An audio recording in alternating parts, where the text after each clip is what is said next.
Bismillahirrahmanirrahim.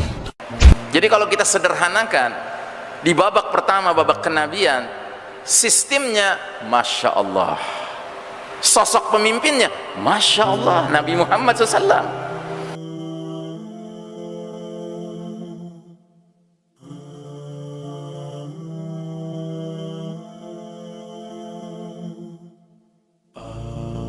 Di babak kedua, sistemnya Masya Allah, sosok-sosok pemimpinnya Khulafaur Rasyidin, Masya Allah.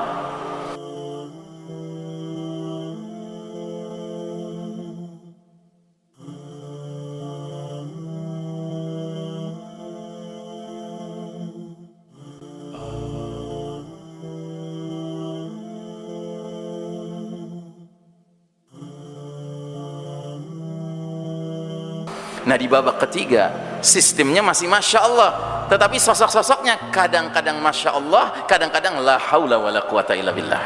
Gitu.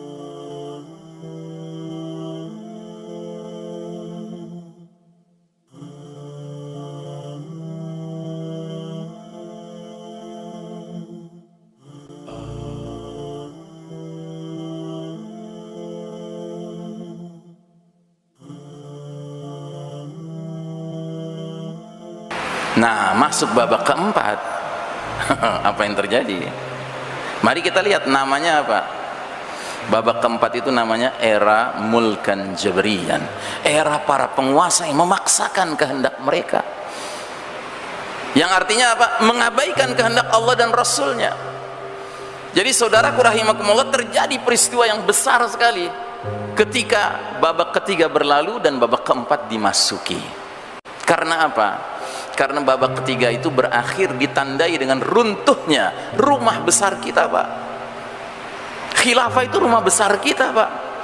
Coba Anda pelajari sejarah Kesultanan Utsmani Turki, yaitu kekhalifahan yang terakhir, itu luar biasa besarnya wilayahnya, Pak. Membentang dari Afrika Barat, Maroko, sampai ke Indonesia bagian timur, Maluku. Itulah wilayah kita, Pak, dahulu kala. Luar biasa. Nah, kira-kira selama kita sedang tinggal di rumah besar kita itu, Pak, ada enggak pihak yang tidak senang melihat kita dalam satu kesatuan, dalam satu atap bersama? Ada enggak? Ada tidak? Ya ada lah. Siapa itu? Ya musuh. Dan musuh utama kita siapa? Siapa musuh utama umat Islam? Al-Yahud. Ya. Allah Ta'ala berfirman, catat surat Al-Ma'idah ayat 82, la tajidanna asyaddan nasi adawatan lilladina amanu al-yahuda walladina asyraku. Sungguh engkau Muhammad akan menemukan manusia-manusia yang paling dahsyat permusuhannya kepada orang-orang beriman adalah kaum Yahudi dan kaum musyrik. Ya. Jadi kaum Yahudi, selama kita tinggal dalam rumah besar kita yang dapat IMB dari Allah Ta'ala langsung, ya, khilafah itu rumah besar kita yang dapat IMB dari Allah. IMB-nya, SK-nya nomor berapa? 230, Al-Baqarah ayat 30. Inni ja'ilun fil ardi khalifah, itu SK-nya. Ya. Nah, selama kita tinggal itu, mereka berusaha menggerogoti, tapi nggak bisa.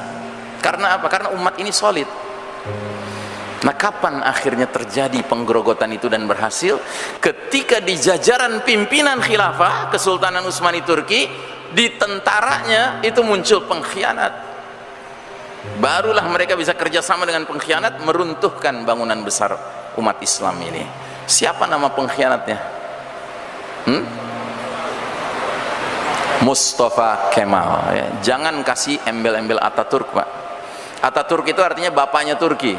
Ulama-ulama di Turki tidak ada yang mau ngasih dia embel-embel Ataturk. Mereka lebih senang menyebutnya Mustafa Kemal A'da'i Turk, musuhnya Turki. Ya. Namanya Mustafa Kemal. Ya. Siapa dia ini? Dia Muslim. Dia salah seorang jenderal di ketentaraan khilafah.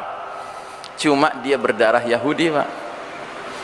Dan ternyata ukhuwah damawiyah dia, persaudaraan darah dia lebih kental daripada ukhuwah imaniyah dia, persaudaraan keimanannya. Artinya apa? Dia lebih loyal kepada kaum Yahudi daripada kepada kaum mukminin.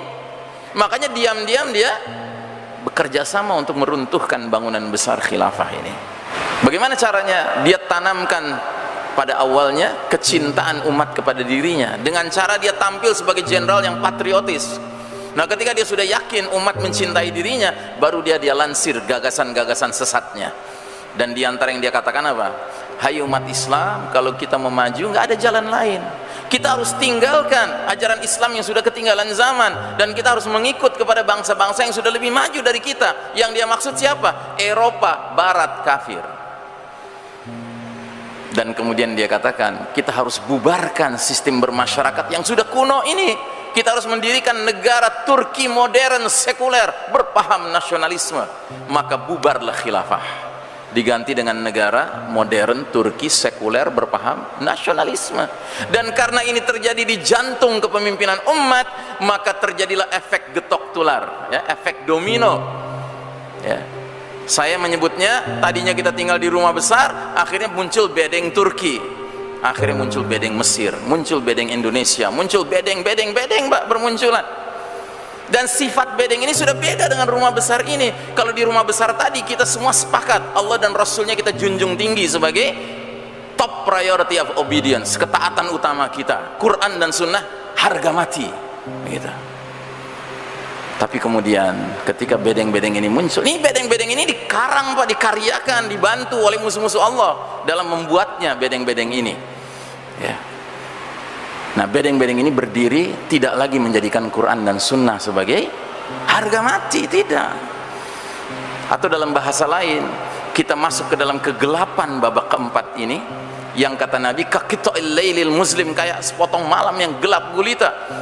Dalam satu ruangan kalau gelap, itu karena absennya apa Pak? Kenapa bisa gelap dalam satu ruangan? Karena ada yang absen. Apa yang absen Pak?